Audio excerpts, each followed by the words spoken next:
dan lain sebagainya. Nah, sebagai alumni Udinus yang sendirian di situ, aku benar-benar berusaha bertekad kuat bahwa aku juga bisa mengalahkan orang-orang yang dari kampus ternama tersebut. Nah,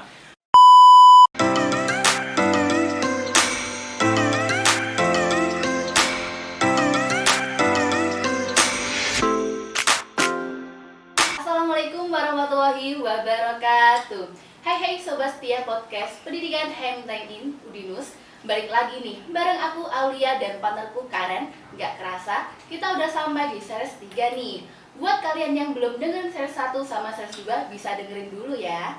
Di series sebelumnya kita udah membahas tentang dunia perkuliahan dan organisasi nih.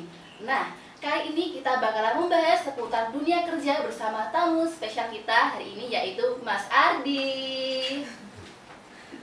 Nah, Mas Ardi ini adalah alumni Teknik Industri Udinus Angkatan 78. Wah. Angkatan 19 dong. Oh, Wisudanya.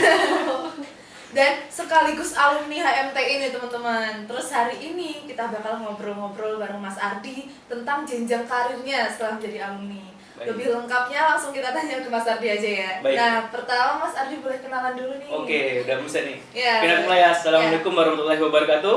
Waalaikumsalam Ya, warahmatullahi aku sapa dulu mungkin ya. Iya. Hai sobat pendengar setia podcast HMTN Udinus. Mungkin sebelum aku kenalan, mungkin teman-teman pendengar juga udah tahu ya, sebagian udah tahu aku siapa karena dulu aku yang membawa acara pada podcast ini. Waduh. Mungkin aku memperkenalkan diri dulu. Perkenalkan, nama saya Ardi Iqbal Fauzi dari Udinus Teknik Industri Angkatan 2019. Baru saja menjadi alumni pada tahun 2003 pada wisuda Angkatan ke-78. Sebelumnya aku mengucapkan terima kasih juga kepada teman-teman HMTN Udinus, terutama Divisi Pendidikan, karena sudah mengundang aku pada podcast kali ini, karena bisa duduk pada podcast kali ini adalah sebuah pencapaian lah pada aku ya. Dan juga aku mengapresiasi yang begitu besar kepada teman-teman Divisi Pendidikan karena sudah menjalankan podcast ini dari awalnya aku buat pada tahun 2020-2021 sampai dengan periode ini masih terus eksis, terus tetap berjalan. Sebuah apresiasi yang luar biasa dari aku. Ya, mungkin bisa lanjut. Oh iya. Sebelumnya makasih ya Mas Ardi udah nyempetin waktu nih untuk datang di acara ini. Dan untuk kayak perjalanan gimana nih Mas Ardi ke kampus tadi? Nah, untuk perjalanan ini lumayan panjang ya. Iya. Aku kan sekarang domisilinya di Tangerang. Oh, Nah, Jauh banget. ya, aku barusan tadi malam mau pesen tiket kereta tuh teman-teman, mau pesen tiket kereta cuman kehabisan. Akhirnya aku naik bus dari Tangerang ke Semarang. Itu sejauh 519 km. Wah. Selama 8 jam dari jam 10 malam sampai jam 6 pagi. Barusan pagi aku sampai hanya untuk menemani teman-teman pendidikan dan juga pendengar setia. Effort Aduh, banget kita ya. semua nih. Nah, terus tanpa berlama-lama langsung aja Mas. Nah, Ya. kesehariannya sekarang Mas Ardi ngapain aja Mas? Kesehariannya ya. Jadi setelah aku lulus dari Udinus menjadi alumni, aku mencari-cari loker tuh. Aku lihat loker yang namanya MDP. MDP itu ialah Management Development Program dari Mayora, yang dimana lulusannya akan menjadi supervisor dan dilatih terlebih dahulu selama 6 bulan. Nah, di dalam latihan itu banyak kampus-kampus ternama tuh teman-teman, mulai dari ITB, ITS, Undip, UGM dan lain sebagainya. Nah, sebagai alumni Udinus yang sendirian di situ, aku benar-benar berusaha bertekad kuat bahwa aku juga bisa mengalahkan orang-orang yang dari kampus ternama tersebut. Nah, akhirnya setelah 6 bulan berhasillah aku lulus bersama teman-temanku tadi dan sekarang menjadi supervisor produksi. Nah, keseharianku menjadi supervisor produksi ialah secara gambaran besar aja ya. Nah, mungkin dari pagi aku melihat planning terlebih dahulu, planning dari PPIC tentang target produksi. Berapa karton harus biskut yang harus diproduksi pada hari itu, dan juga aku membawai 5 line yang dimana 5 line itu dipegang oleh satu unit head. Satu unit head membawai 500 orang operator produksi. Jadi sekitar 500 orang operator dan juga 5 unit head yang aku pegang. Nah, di situ ada briefing pagi terlebih dahulu. Briefing pagi tentang target setting yang harus dicapai pada hari itu.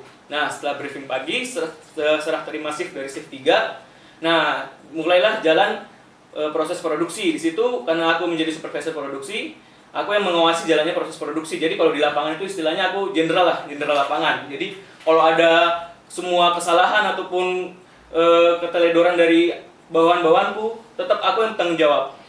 Karena aku yang jadi atasan mereka. Jadi selama proses produksi aku nggak boleh lengah, harus selalu fokus, harus tetap bekerja keras untuk mengawasi jalannya proses produksi. Nah, selama proses produksi juga bekerja sama dengan departemen lainnya, seperti kalau ada kerusakan mesin dengan departemen teknik, ataupun setelah biskuit selesai dibuat bisa berkonsultasi dengan departemen QC apakah produk ini layak tidak untuk masuk ke finish good. Nah, setelah selesai di akhir shift, kembali lagi serah terima shift kepada shift yang berikutnya, dan juga menerima report dari UH atau UH lain aku yang memegang line tersebut, bagaimana sih target setting pada hari itu. Nah, di hari itu juga aku laporan kepada manajer aku, laporan juga kepada factory manager tentang target setting pada hari itu. Nah, begitu terus keseharianku dari Senin sampai dengan Sabtu. Nah, di hari Sabtu itu yang paling seneng tuh, karena cuma setengah hari, dan setelah itu di setengah hari setelah pulang aku bisa jalan-jalan tuh teman-teman. Namanya Gen Z ya, butuh work life balance lah ya. Iya, betul. Ya. Butuh jalan-jalan. Habis aku setengah hari tuh biasa main ke Jakarta, namanya dari daerah juga lihat di Jakarta, lihat gedung-gedung pencakar langit yang megah tuh, lihat kayak wow banget ya. Iya. Aku willingnya orang desa lah ngeliat. Biasa aku main ke tempat teman dan juga tempat saudara. Ya, mungkin keseharian seperti itulah teman-teman. Oh ya, saya penasaran nih Kak, mungkin juga teman-teman di podcast ini pada penasaran tentang Mas Ardi. Kenapa sih Mas Ardi itu milih jurusan teknik industri di Udinus? Nah, kenapa aku memilih jurusan teknik industri terlebih dahulu ya? Iya. Mungkin teman-teman udah sering dengar nggak sih kalau industri itu jurusan itu luas banget, apa ilmu itu luas banget. Kalau ngelamar kerja itu keterima di mana-mana. Pernah dengar nggak Iya, sih? pernah. Itu benar-benar nggak omong kosong teman-teman, itu beneran. Kalau teman-teman udah lulus nanti, teman-teman akan ngerasain tuh. Kalau ada open recruitment, banyak tuh dari dibutuhin teknik industri, mulai dari mau ngelamar QC bisa, ngelamar bagian produksi, engineer, ataupun dari perusahaan FMCG bisa, perusahaan otomotif, farmasi, dan lain sebagainya bisa. Nah, jadi kenapa aku ngambil Udinus lagi ya? Kenapa aku mengambil Udinus ya? Seperti teman-teman tahu lah, Udinus adalah kampus swasta terbaik di Jawa Tengah, berakreditasi unggul, dan kampusnya Pratama Arhan. Kampusnya aktif gak sih? Iya, aktif dong. Siapa yang nggak mau kuliah di Udinus? Mari teman-teman yang belum kuliah. Boleh diceritain dikit gak Mas pengalaman kuliahnya, suka dukanya? Kan Mas Ardi ini kalau nggak salah ya pernah jadi asdos 3 matkul ya? Iya. Asdos fisika dasar, apa SK sama ergonomi ya Mas? Suka duka dan juga pengalaman aku waktu kuliah, mungkin secara singkat aja ya. Di semester 1 aku masuk tuh di tahun 2019, aku sama tuh seperti mahasiswa biasanya, aku kuliah, terus pulang lagi, belajar, masuk lagi kuliah, pulang lagi. Aku kayak ngerasa kalau kayak gini terus kapan aku bisa maju ngembangin skill aku ya, aku mikir tuh. Akhirnya lihatlah buka HMTN Open Recruitment, aku nyoba daftar, ikut wawancara, dan alhamdulillah keterima sama seperti teman-teman di divisi pendidikan. Nah, di situ aku mulai ngelatih skill aku dari soft skill, kayak ngomong ke orang yang lebih tua tuh gimana, ngomong dalam volume tuh gimana, cara mimpin suatu proker tuh gimana, karena dulu aku ditugasin mimpin proker tuh gimana. Nah, naik lagi ke semester berikutnya, selain semesternya lebih berat, tanggung jawabku juga lebih berat nih di organisasi menjadi ketua divisi pendidikan. Nah, di situ dan juga aku juga dipercaya oleh dosen menjadi asisten dosen fisika dasar di situ. Nah, di situ aku ngelatih tuh gimana caranya membagi time management yang baik antara kuliah, menjadi asisten dosen, dan menjadi ketua divisi pendidikan. Nah, di situ karena time management yang baik, aku mampu mengatur prioritas yang harus aku lakukan. Selain pendidikan, aku juga mendapatkan IPK yang baik, asisten dosennya juga berhasil dijalankan, dan di situ divisi pendidikan mendapat predikat menjadi divisi terbaik di periode itu. Keren banget. Dan juga naik lagi nih, semakin berat lagi semesternya, semester 5, semester 6. Dan juga aku dipercayai oleh teman-teman himpunan menjadi wakil ketua. Nah, itu udah mulai pusing nih. Dan juga di situ harus magang juga ya. Aku juga magang merdeka di PT Tekpek. Balik lagi untuk ngasah skill kepemimpinan aku di wakil ketua himpunan itu gimana, cara time management itu gimana. Jadi di situ suka dukanya ya harus bisa membagi waktu lah. Gimana antara kuliah, magang juga, dan juga di organisasi. Jadi setelah melalui itu semua, akhirnya di semester 7 dan 8 yang menurutku yang semakin berat lagi menjadi TA, menjalani proyek terpadu. Semua itu dibayar tuntas dengan Udinus memberikan gelar wisudawan terbaik dari teknik industri 2019.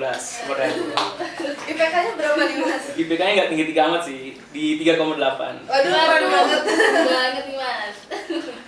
Dan waktu di zaman Mas Ardi itu dulu kan di teknik industri ada penjurusannya nggak sih Mas? Kalau boleh tahu nih Mas Ardi ambil apa nih Mas? Kalau untuk penjurusan di zamanku kemarin tuh ada 5 kemarin. Ada manajemen industri, produk desain dan ergonomi, ada informasi industri dan juga sistem manufaktur. Nah, di awalnya aku ngambil manajemen industri karena aku ngerasa kayaknya lebih mudah karena aku banyak kegiatan ya.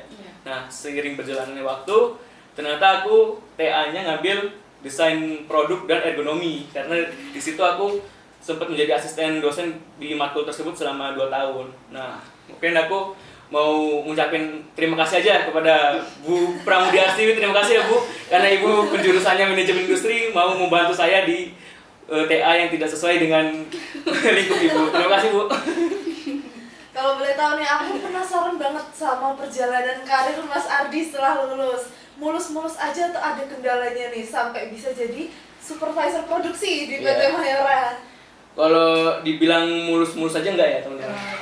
Di awal aku lulus itu juga aku coba nyari-nyari kerja, ngelamar-ngelamar sama seperti teman-teman lain juga ditolak tuh sama perusahaan-perusahaan. Aku cari tahu nih, ngevaluasi diri, kira-kira kenapa ya aku ditolak. Akhirnya aku tahu nih gimana caranya bisa diterima kerja. Jadi kalau kita nyari kerja itu 100% tuh nggak nyari pekerjaan teman-teman. Jadi 50% kita ngupgrade diri, 50% lagi kita mencari pekerjaan. Jadi sembari kita mencari pekerjaan, jika kita tidak diterima, kita harus cari tahu nih, oh kayaknya skill aku masih kurang nih. Jadi aku harus mengupgrade diri dulu. Nah, dengan belajar banyak tuh yang juga pelatihan. Nah, mungkin teman-teman bisa upgrade diri kalian di situ. Yang misal diri kalian memang sudah cocok dan layak, pasti perusahaan dengan sendirinya mau menerima teman-teman, begitu sih. Kalau menurut Mas Ardi nih, ilmu selama di kuliah itu berguna gak sih Mas untuk di dunia kerja? Dan untuk kayak mata kuliah tuh yang berkesan tuh apa nih Mas? Kalau untuk ilmu, jujur aku berguna sekali ya teman-teman. Karena waktu aku pertama training di MDP itu, projectnya itu harus disuruh membuat inovasi. Nah, inovasinya itu aku membuat sebuah alat yang namanya auto wrenching yang dimana itu berguna sekali. Pertama dari ilmu ergonomi. Di ilmu ergonomi dan APSK aku di situ menghitung bagaimana caranya workload analisis dari pekerja-pekerja. Apakah pekerja ini jika dibuat alat ini sudah sesuai apakah belum. Nah, juga dari ilmu desain. Di situ terbantu banget bagaimana aku cara ngedesain dari alat yang inovasi tersebut, dan juga yang paling membantu pada pelajaran sistem manufaktur atau dulu namanya PMT, praktikum manufaktur terintegrasi. Di mana itu dulu waktu praktikum juga terbantu banget skillnya dari cara berpikirnya lah, gimana dari merancangnya dan juga cara membuat alatnya. Dari ilmu yang dipelajari di teknik industri sangat berguna banget sih teman-teman di dunia kerja. Sebenarnya di dunia kerja itu lebih dibutuhin soft skill atau hard skillnya Mas? Terus soft skill apa yang perlu kita kembangin sebagai mahasiswa yang masih kuliah nih Mas? Kalau dibilang hard skill atau soft skill, sebenarnya sebagai lulusan teknik industri sebenarnya harus imbang gitu teman-teman antara hard skill dan soft skill. Cuman kalau dibilang daripada teman-teman punya IPK 4 dan juga pendidikannya bagus banget tapi soft skillnya nggak bisa apa-apa nih, disuruh ngomong nggak bisa, problem solving nggak bisa. Nah, jadi aku bilang lebih penting soft skill ya teman-teman. Nah, soft skill apa sih yang paling penting di dunia kerja khususnya? Nah, pertama mungkin kalau teman-teman mau jadi langsung upgrade langsung di skill komunikasinya. Dan karena kalau teman-teman bisa langsung jadi atas itu, komunikasi itu sangat penting. Yang dimana sesama rekan tuh komunikasinya harus bagus, sesama atasan harus bagus, dan juga untuk komunikasi ke bawahan juga harus bagus. Karena dengan komunikasi yang bagus bisa membuat perusahaan itu tidak ada miskom lah teman-teman. Dan juga soft skill dari problem solving. Nah, yang dimana problem-problem itu pasti banyak banget teman-teman.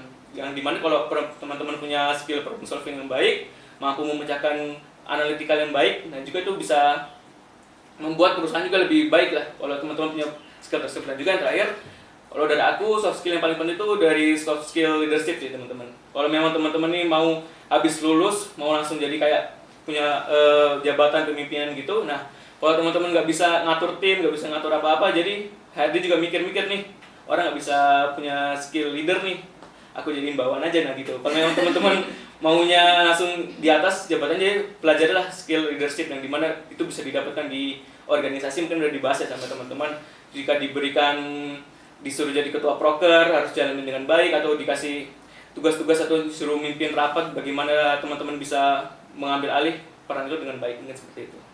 saat ini nih Mas, kan banyak banget mahasiswa yang udah lulus kuliah tapi ini masih nganggur nih. Katanya sih, gara-gara kayak kalah saing sama jalur orang dalam.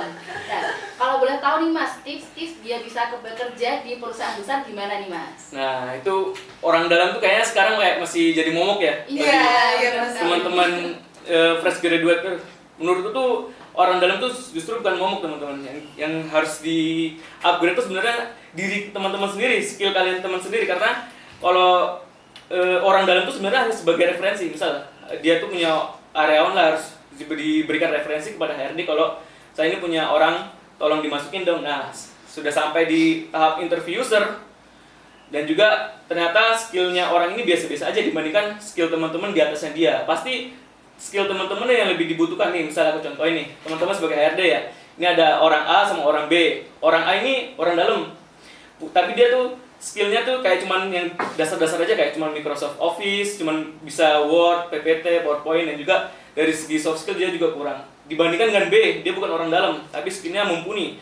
Dari segi desain dia bisa, dari Microsoft Office dia bisa, ERP, Udo semuanya dia bisa, dan juga dia memiliki organisasi pengalaman yang baik. Nah, sudah di tahap ini untuk sebagai HRD gimana? Pilih yang mana teman-teman? Yang B dong pasti. Mas.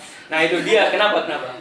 Ya karena kan skillnya itu sangat mumpuni walaupun bukan orang dalam, tapi kan dia yang kita butuhkan di perusahaan. Nah itu dia poinnya. Jadi orang dalam itu sebagai referensi. Jadi yang dibutuhkan tuh sebenarnya skill dari orang tersebut. Karena SDM suatu perusahaan adalah suatu aset teman-teman.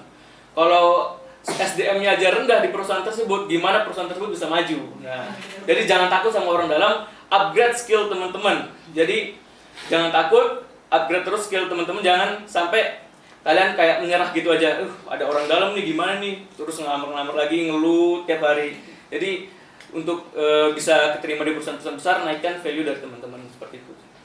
Sekarang kan banyak banget perusahaan yang buka lowongan kerja, tapi tuh harus berpengalaman gitu Mas. Nah, sedangkan kita kan fresh graduate Mas, nyari pengalamannya gimana Mas? Nah, ini nih teman-teman.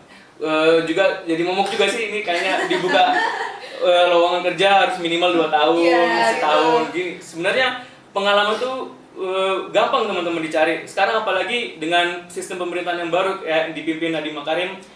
Tahu nggak Kampus Merdeka?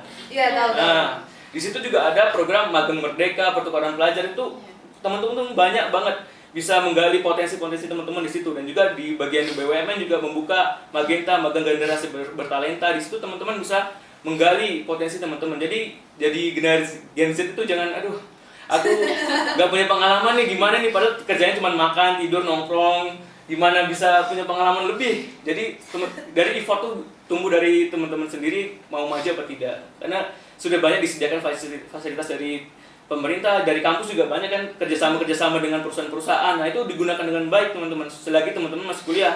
Jangan sampai teman-teman udah kuliah terus lulus nggak punya pengalaman apa-apa, itu sangat rugi menurutku. Gitu. Kalau sewaktu wawancara kerja tuh yang ditanyain HRD apa aja sih Mas? Kalau boleh tahu nih. Untuk ditanyakan HRD itu balik lagi sebenarnya ke background diri ya teman-teman. Background diri itu ditanyain. Jadi selama kuliah seperti aku bilang tadi, dimanfaatkan dengan baik. Dari segi hard skill maupun soft skill-nya harus seimbang. Karena bakal ditanyain tuh awal-awal pengalaman seperti kuliah tuh bagaimana, apakah memiliki pengalaman magang, pengalaman organisasi, itu bakal ditanyain. Kekurangan dan kelebihan teman-teman itu seperti apa, pasti bakal ditanyain. Dan juga dari itu manfaatkan dengan baik pengalaman kalian waktu masih berkuliah. Jangan bermalas-malasan, karena kalau bermalas-malasan sangat rugi lah menurutku lah. Dan juga pasti aku kasih tips sedikit untuk saat wawancara HRD, pelajari juga teman-teman. Misal teman-teman mengelamar bagian QC nih, nah pelajari peran QC itu seperti apa, dan juga perusahaan yang kalian daftar tuh seperti apa, visi misinya seperti apa, filosofinya seperti apa. Jangan kalian nyebar tuh lamaran kemana-mana aja, cuman pas wawancara kosong, nggak tahu perusahaan itu tentang apa, departemen yang kalian daftar tuh ngapain aja kerjanya. Nah jadi seperti itulah yang bisa aku sampaikan. Yang terakhir nih Mas Ardi, boleh nggak kasih motivasi atau kata-kata penyemangat buat teman-teman kita yang lagi pusing atau stres kuliah nih Mas? Terakhir untuk itu dari aku mungkin motivasi sedikit, tetap terus belajar teman-teman waktu selagi masih berkuliah. Dan juga aku mengutip sedikit quotes dari Imam Syafi'i ya. Jika teman-teman tidak menahan lelahnya belajar, maka teman-teman harus menanggung perihnya kebodohan. Mungkin itu saja. Wah, keren banget ya penjelasan dari Mas Ardi di podcast kali ini.